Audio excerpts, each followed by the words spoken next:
Welcome back to Mr. DuPage's classroom. This lesson is for my Algebra 1 class. It is 7.4, Applications of Systems, Day 2.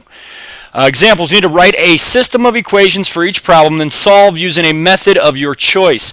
What it means is you can use substitution, elimination, you can set things equal to each other. There's a few different things you can do. Okay. To see a rugby game at MSHS, the charge is $5 for adults and $2 for students.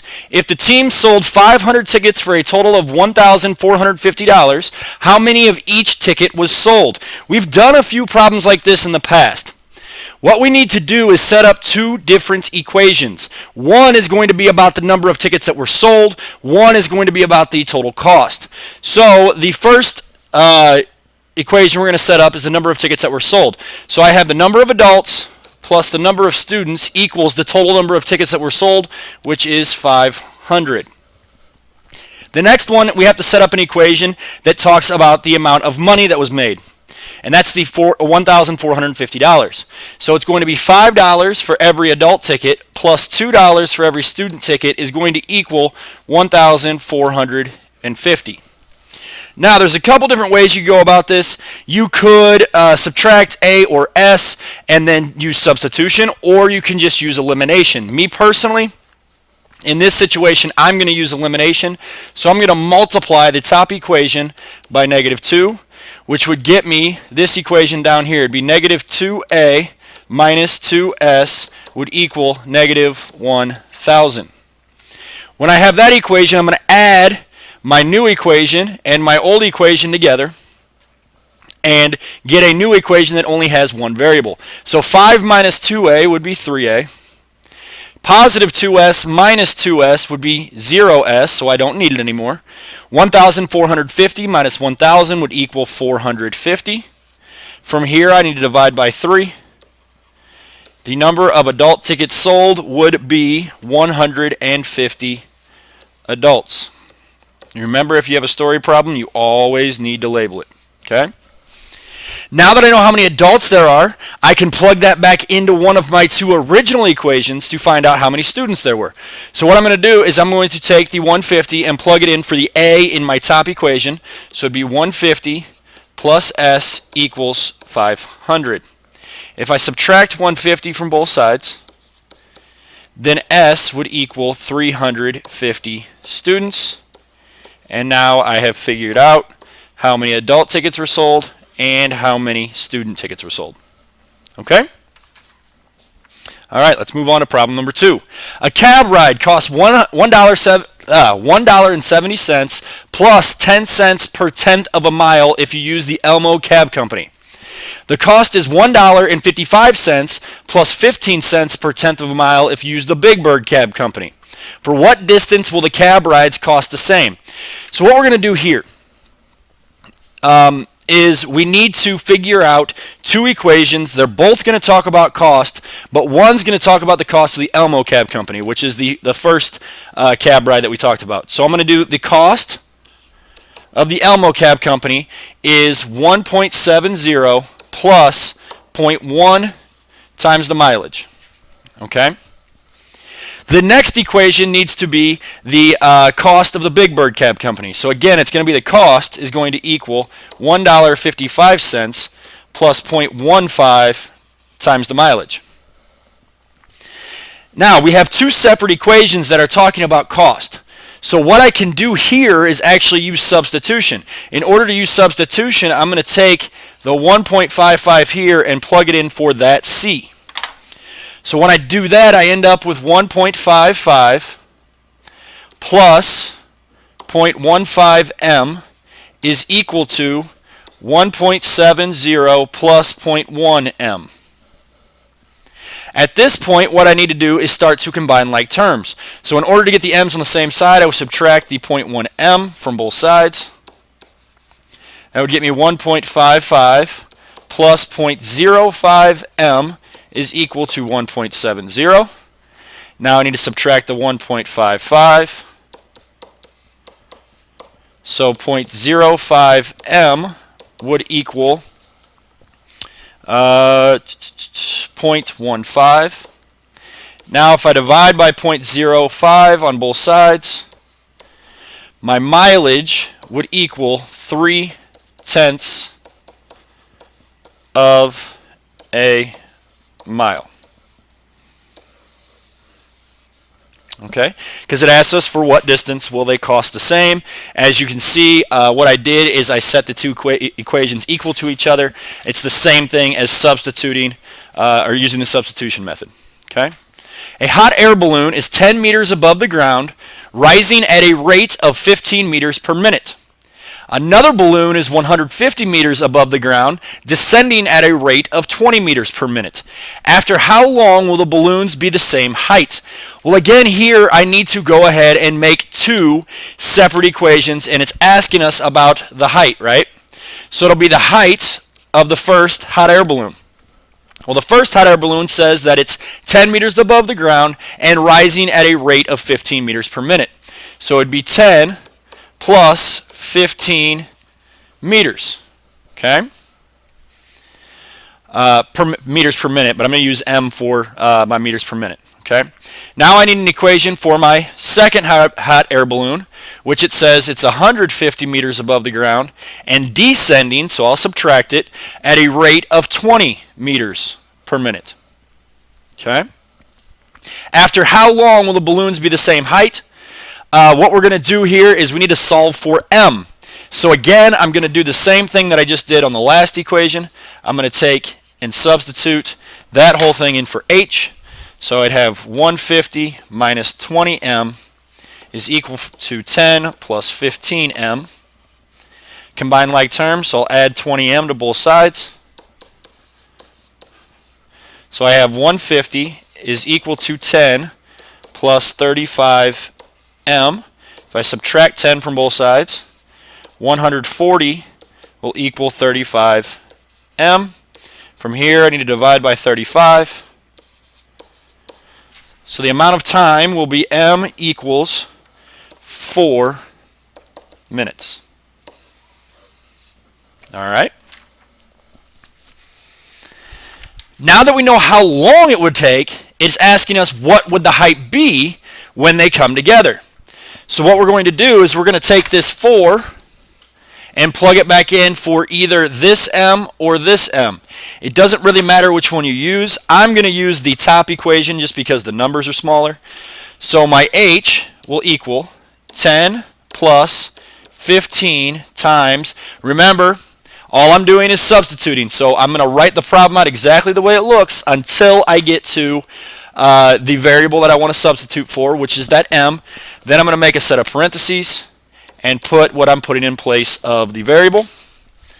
So now I have H equals 10 plus 60, which would get me H equals 70 meters. So as the first hot air balloon goes up and the second hot air balloon is coming down, they will meet at 70 meters. All right, let's go ahead and move on to the back. Suppose you have a personal typing service. You buy a personal computer for $1,750 on which to do your typing. You charge $5.50 per page for typing. Expenses are 50 cents per page for ink, paper, electricity, and other expenses. How many pages must you type to break even? Well, what we need to do in this situation, we want to know when we're going to break even.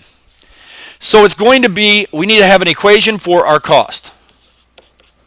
Everything that will add up to how much it costs us to run this business. So I'm going to use M for money. The first expense that we run into is this $1,750. Then there's some more costs as we go, right?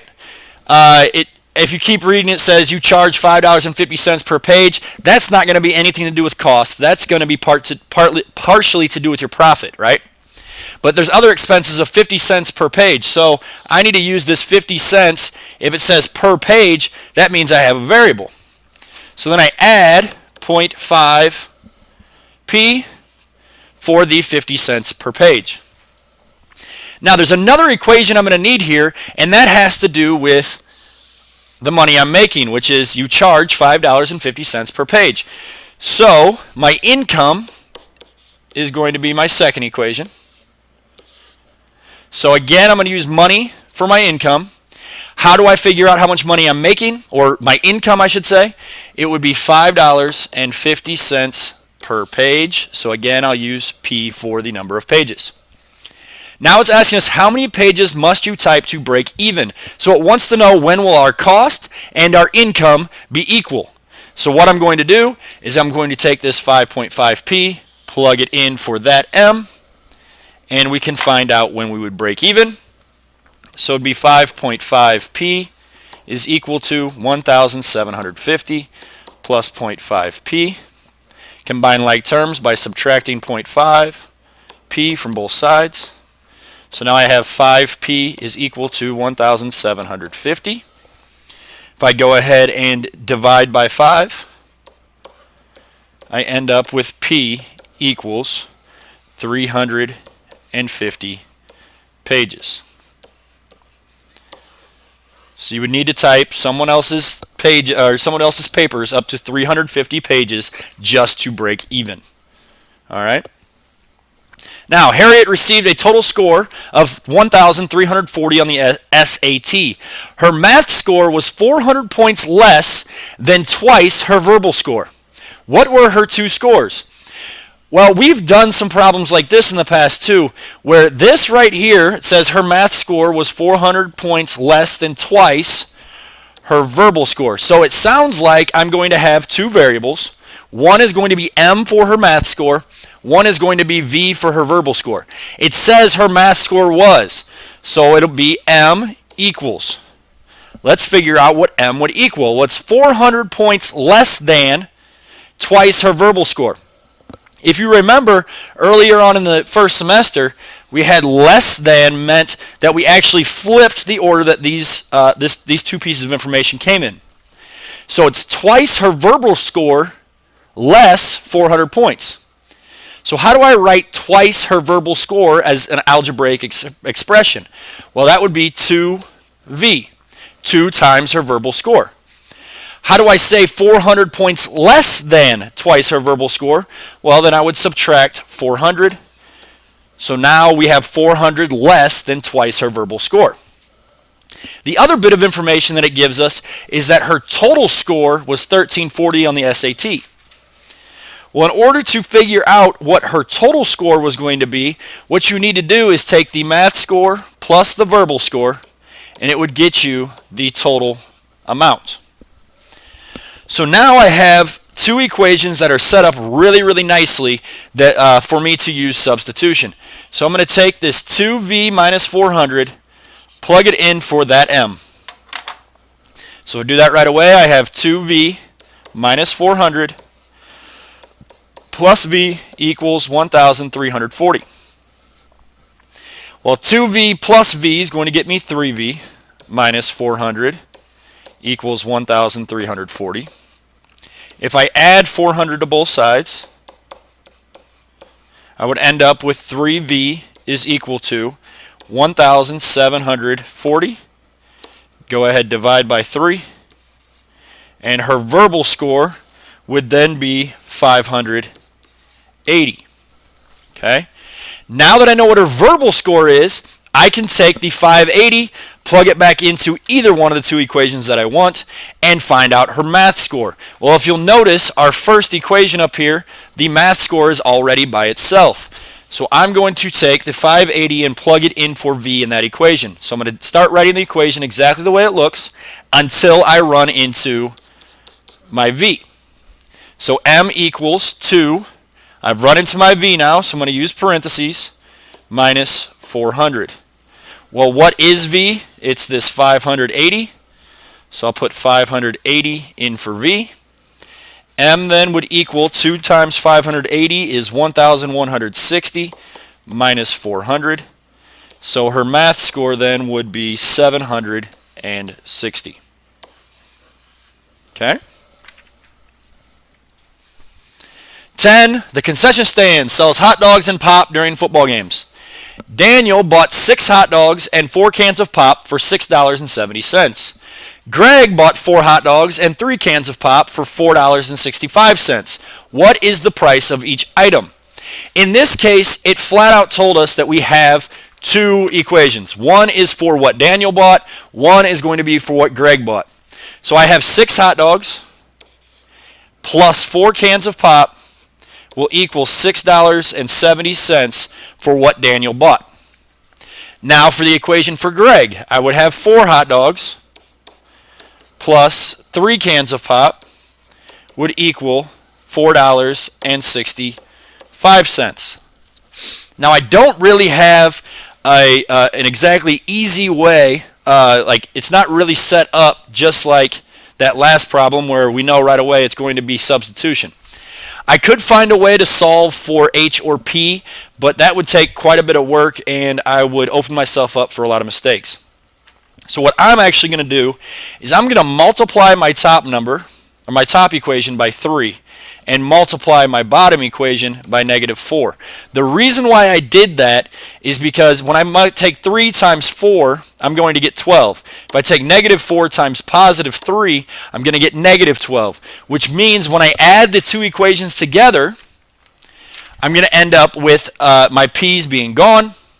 I'll be able to figure out how much the hot dogs cost, and then I would have used the elimination method successfully. So 3 times 6h would be 18h. 3 times 4p would be +12p. And 3 times $6.70 would end up being $20.1. So $20.10. Now I need to take the -4 times 4h, which is -16h. -4 times 3p, which is -12p, and -4 times $4.65, which would be -$18.60. At this point, now that I have the coefficients of p being opposite of one another, I can go ahead and add the two equations together. So 18h minus 16h would be 2h. 12p minus 12p would be 0p, so I don't need to put the p in there anymore. 20.1 minus 18.6 would get me 1.5. I can go ahead and divide both by 2. So one hot dog would cost 75 cents. Now that I know how much the hot dog would cost, I can take the 0.75, because that's really 75 cents is 0.75, right? So I'm going to take this 75 cents and plug it back in for either this h or this h. I tend to use the equation that has smaller numbers, so I'm going to plug it in for that h there. Okay? So I would take, again, I'm going to write the problem exactly the way it looks until I run into the variable I want to use, or I need to change. So I have 4. I ran into my variable, so I'm going to put parentheses, 0.75 parenthesis, plus 3p is equal to 4.65. Well, 4 times 0.75 is going to get me 3, plus 3p is going to equal 4.65. I need to get p by itself, so I'll subtract 3 from both sides. 3p is equal to 1.65. If I divide by 3, p would then equal 55 cents. So it costs 75 cents for a hot dog and 55 cents for a pop. And that sounds like a pretty good day at the football game. All right. So what we just went through is picking out the bits of information that are extremely important for us to be able to take a story problem, turn it into a system of equations, and then use either substitution, elimination to go ahead and solve for the information that it is asking us to find. If you have any questions over this stuff, please make sure you come back and see me, ask me questions. Don't be confused about story problems. The best advice I've ever been able to give anyone as far as story problems go is just put yourself in the situation. Make yourself part of the story. Visualize what's going on, and then go ahead and try to set some things up. Again, if you have any questions, please come see me. Otherwise, thank you very much for watching the video, and have a great day.